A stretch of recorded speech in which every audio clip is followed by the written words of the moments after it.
Hi, in front of me is Realme 7 and today I would like to show you how you can add event to calendar on this device.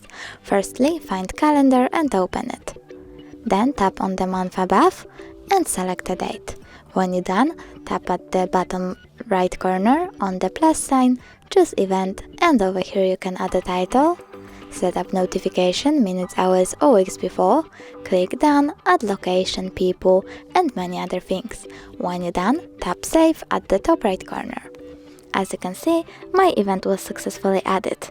If you wanna delete it, tap on it, click on the three lines, choose delete and delete again. Thanks so much for watching. If you enjoyed this video, don't forget to leave a like, comment and subscribe. Bye!